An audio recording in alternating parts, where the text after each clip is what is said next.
Today, I'm going to give you 5 tips on how to live a healthy, free lifestyle in a small space.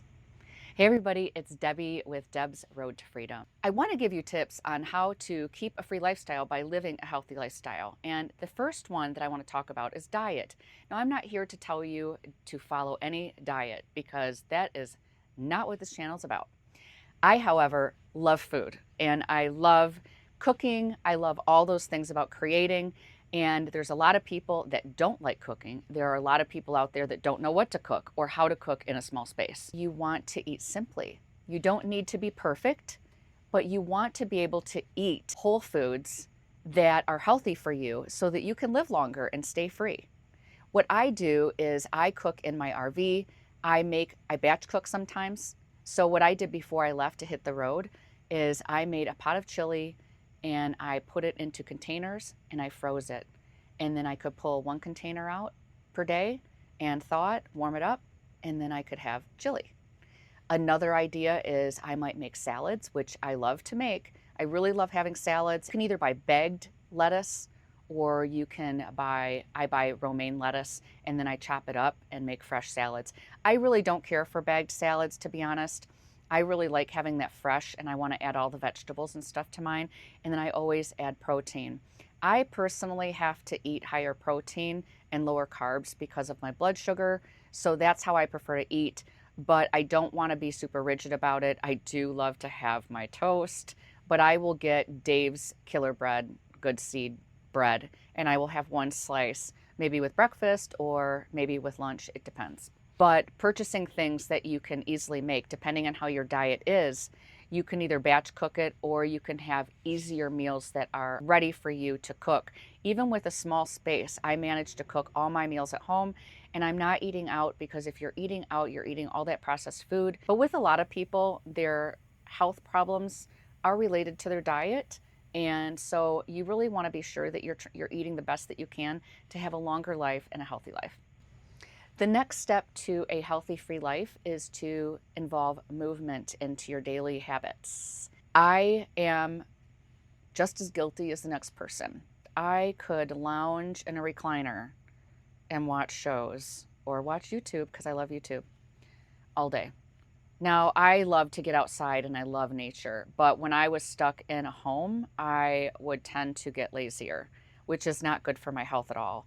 Being a full-time RVer, I tend to enjoy nature more and get out there and take walks. So as a physical therapy assistant, I also am very trained in fitness. And I do know that as we age, it is more difficult on our bodies to do things like running, and it's really bad for our knees and it causes more inflammation. So you don't need to get out there and run marathons to stay healthy. Just move for 30 minutes a day. That's all you got to do. And it would be nice to do some weightlifting because it is really good to build muscle. It really helps with our body and to stay strong. And for bone density, there's so many things that are beneficial to weightlifting. But overall, if you at least move 30 minutes a day, you're well on your way to keeping your health up and keep you from going to the doctors and spending all your money on your health care. The third thing to living a free, healthy lifestyle is take care of your mental state. What I do is read. I love books. Now, not only fiction, I will read fiction books sometimes, but I am talking about those books that help you grow mentally.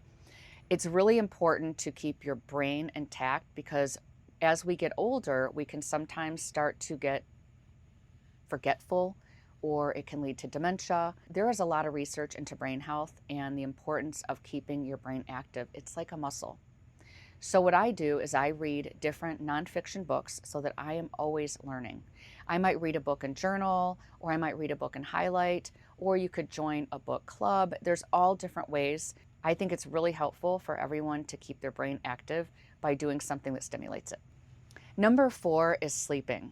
Sleeping is huge. I told you in an earlier video that I was really strict about my bedtime, and I am. Now, sometimes I'm flexible with it and I will stay up a little bit later because there's something special going on. But all in all, every night I go to bed around the same time and I get up around the same time. When I'm traveling across time zones like I am right now, it's hard. So I tend to want to go to bed at 7 o'clock and I'm forcing myself to stay up till 8. So I've slowly trained myself to stay up a little bit later because I'm adjusting to the time zones. I have to do it for 1 more hour as I enter into Arizona. I'm going to have to get myself another hour ahead because I don't want to go to bed at 6 o'clock there. So if I can at least get myself to going to sleep at 8 o'clock on Arizona time, then I'm within my time zone and I just slowly make it happen. So I am going to go to bed earlier for a little while and then I'm slowly going to get myself acclimated. And Izzy's got to get acclimated too because that little girl wants to wake me up at the same time every morning. So if she's not acclimated, I'm not acclimated. Number 5, let's talk about laughter, joy, and friendship. So one thing that I have learned is the importance of community and friendship. If you are an introvert, it's still good to have some type of community. And I think that a lot of us, as we get older, we're missing that. When you're raising your family, you're just like busy, busy, busy, doing all the mom things. If you're female, if you're a male, you're doing all the work things too, and you're being a dad. So as we become empty nesters, and if you're single, solo, like I am, you start getting like bored and lonely. What do I do with myself? So joining things that you are interested in. I'm going to relate this to me because this is all I know how to showcase this to you. I found content creators where I wanted to join their Patreon so that I could do like a meetup when I first got on the road. I didn't know who to connect with, so I joined a Patreon group. Now, sometimes the Patreon groups can be a good idea. Sometimes you find that they're not your vibe. I went to one Patreon group and some of the people were not my vibe, but I found one person that was. And they became my friend still to this day. It's really interesting how that works, but I tend to do better in smaller groups. I don't want large party groups. That's not my thing.